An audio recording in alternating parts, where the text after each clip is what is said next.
Bonjour Stéphane Beau. Bonjour. À partir de vos recherches, vos travaux, quels sont les principaux facteurs favorisant l'intégration et le sentiment d'appartenance à la société française ? Alors, déjà, peut-être dire que quand on pose cette question-là, on présuppose qu'il s'agit, bien sûr, le mot d'intégration en France est connoté. Et quand on parle d'intégration, c'est bien sûr essentiellement des enfants d'immigrés. C'est un terme qui est apparu, on pourrait dire, il y a une trentaine d'années. Donc déjà, ne serait-ce que l'apparition du mot intégration et sous-entendu des enfants d'immigrés et sous-entendu des enfants d'immigrés maghrébins, c'était comme ça que le problème a été posé, ça indique, on pourrait dire, quasiment déjà les sources du problème. Entre guillemets, pour moi, l'essentiel de l'intégration, ça passe par deux institutions centrales, et ça a été dit par Noiriel, l'historien, par Dominique Schnapper, la sociologue, bien sûr, c'est la question de l'école et du travail.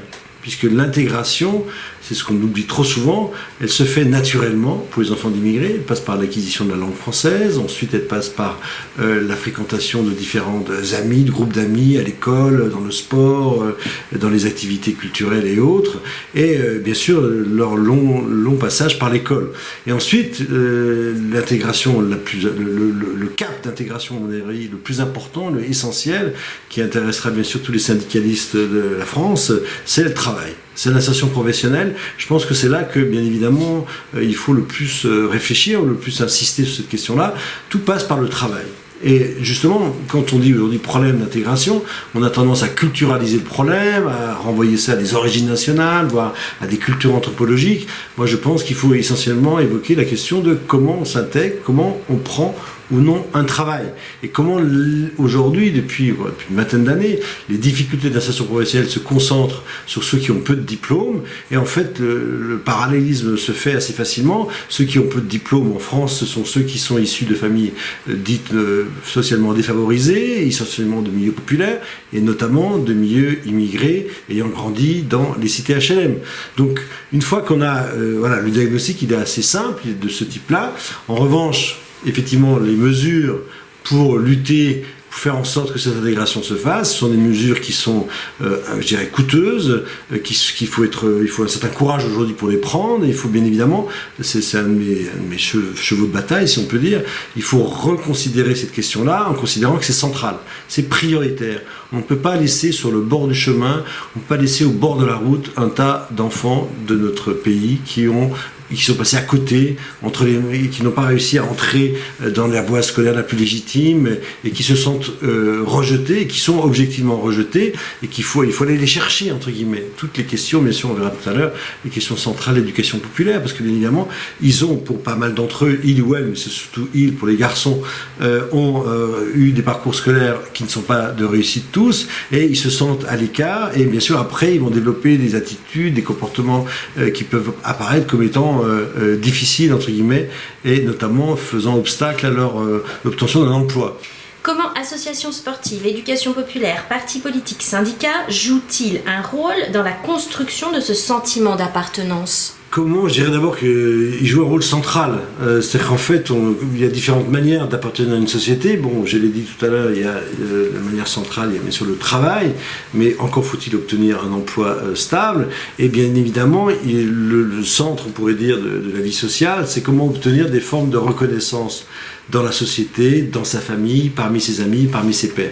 Et cette quête de reconnaissance, elle parcourt, elle travaille, on pourrait dire, tous les individus, les hommes et les femmes, les jeunes et les moins jeunes, mais les jeunes, bien évidemment, c'est central. Donc, bien évidemment, la voie légitime, la voie la plus classique, c'est celle qui passe par ce doublet, si on peut dire, l'école puis le travail, mais partie des jeunes, notamment, n'obtiennent pas forcément facilement de résultats dans ce domaine. Donc il faut bien trouver des formes de valorisation.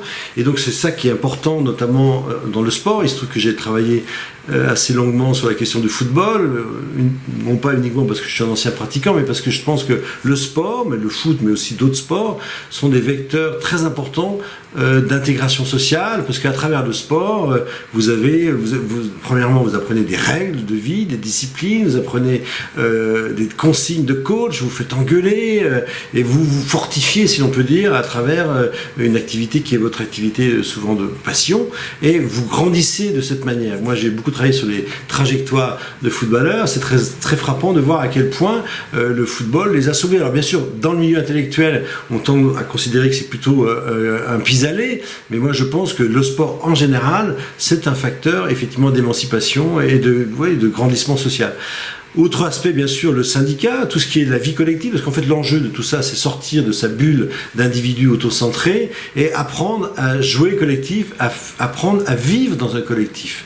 Et aujourd'hui, on le sait très bien, notamment à cause de ces instruments diaboliques que sont les smartphones et toute la nouvelle technologie qui individualise des pratiques, on sait très bien dans les classes des professeurs le savent, mais aussi tous les gens qui s'intéressent au collectif, qu'il est de plus en plus difficile de créer et de constituer du collectif parce que chacun d'entre nous est prisonnier de sa petite bulle que les nouvelles technologies ont construite, entre guillemets. Donc, bien évidemment, tout ce qui est des lieux de débat, des lieux de rencontre, des lieux pas d'intégration, des lieux de contact prolongé, permettent aux individus de, comme disait notre maître Durkheim, sortir de soi. Et sortir de soi, ça se fait souvent par le contact avec les autres.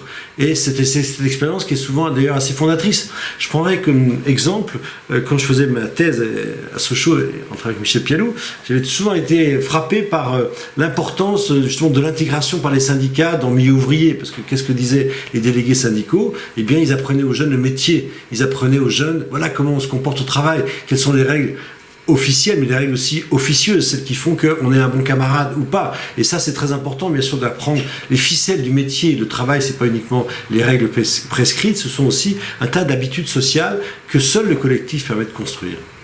Merci.